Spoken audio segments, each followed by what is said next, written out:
لە کاتێکدا هەڵبژارنەکانی عێراق نزیک دەبنەوە پۆستەری هەڵمەتەکان و دروشمەکان شارەکانی عێراق پڕ دەکەنەوە. ژمارەیەکی زۆری عێراقیەکان نیگەرانی سەختی گوزەرانی ژیان، نائارامی سیاسی و گەندەڵی و توندوتیژی نژادین.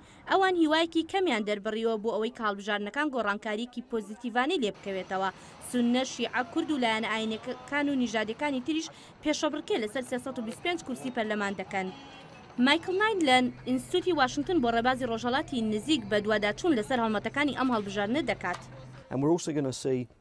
هەروەها دەرکەوتنی زۆر پێکاتەی نوێی سیاسی لەم کاتەدا بەدی دەکەین، کەواتە دەبینین کە ئاخۆ ژمارەیە کۆمەڵی نیشتیمان پەروەەر دەرکەون و زاڵ بن بەسەر دابەشبوونی ئاینزایی و نەژادیدا یا لەبری ئەوە ماوەیەک بەدی دەکەین کە زۆربەی خەڵکان دەنگ بە جۆرەی ناسنامە سەرێکیەکانیان دەدەن. هێنری بارکی شارەزای عێراق لە نێوەندی کارنگی بۆ ئاشتی نێونەتەوەی لە واشنگتن لەو بڕوایەدایە خەڵکی بە شێوەیەکی پێشبینی کراو دەنگ دەدەن. شیعە بۆ پارتە شیعەکان و سوننە بۆ پارتە سوننەکان و کوردیش بۆ پارتە کوردیەکان دەنگ دەدەن. بەڵام لە دەمێکدا سیستەمە سیاسیەکە ڕێکدا دەوتێت پێشکەوتنێکی زیاتر بەدی دەکەیت ئەوەی کاتی دەوێت. چاوەڕوان ناکرێت هیچ لایەنێکی تایبەت دەنگی سەرەکی بەدەست بهێنن، بەڵام ئەو هاوپەیمانەتی کە زۆرترین ژماری کورسی هەبێت حکوومەتی داهاتوو پێک دەهێنێت و توێژ لەگەڵ گروپە بچووکەکانی تردا دەکات لەسەر دابەشکردنی پۆستەکانی کابینەت. باڵوێزی وڵاتە یەکگرتوەکانی ئەمریکا کریستۆفەر هیل دەڵێت پێکێنانی حکوومەتی نوێ ڕەنگە چەند مانگێکی پێ بچێت. هەندێک گۆشەنیگا هەن سەبارەت بە دوودڵی هەندێک لە سوننەکان بۆ بەشداریکردن لە حکوومەتی زۆری نەشیعەدا کە ڕەنگە هەر ئاوا بێت، بەڵام دەمەوێت جەقت بکەمەوە سەر ئەوەی کە ئەمە سیستمی زاڵبوونی براوە نییە، چونکە هەروەکو چۆن سوننی بەغداد لە حکوومەتی ئێستادا هەن لە حکوومەتی داهاتووشدا هەردەبن. بارکی دەڵێت لە کاتێکدا شیعەی زۆرینە لەسەر دەسەڵات دەمێننەوە و هێشتا دیار نییە کە سەرۆگۆزیر نوریە المالیکی وەکو ڕێبەرێکی عێراق دەمێنێتەوە یان نا.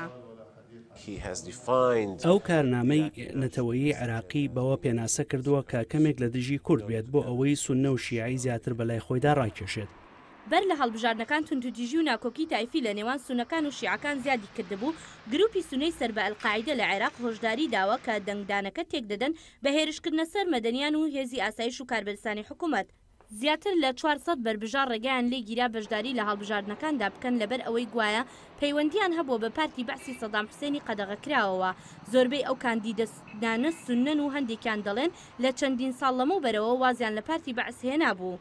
سوننەکان ئەو قەدەغەکردنە وەکو هەوڵێک بۆ نەهێشتنی کاندیدی سوننە و سیکولار دەبینن. باڵوێزی وڵاتە یەکگرتوەکانی ئەمریکا کریستۆفەر هیل دەڵێت هەڵبژاردنەکان باوەڕپێکراو دەبوو ئەگەر ئەو قەدەغەکردنە هەڵگیرایە. بەڕاستی من هەر وەکو زۆربەی خەڵکانی تر نیگەران بووم سەبارەت بە شێوازی لە ڕیشەکێشانی بەعس، چونکە زۆر نزیکە لە هەڵبژاردنەکانەوە و کە هۆکاری سیاسی لە پاڵدا بووە. لایەنی سوننەی کە لە نێو هاوبەندی سەرەکی سیاسیدا بوون کە فرێنەتەوەیی بوو لە خۆیان لە هەڵبژاردنەکاندا کشاندەوە، ئەمەش بۆی هەیە ڕەوایی پەرلەمانی داهاتوو بخاتە ژێر پرسیارەوە.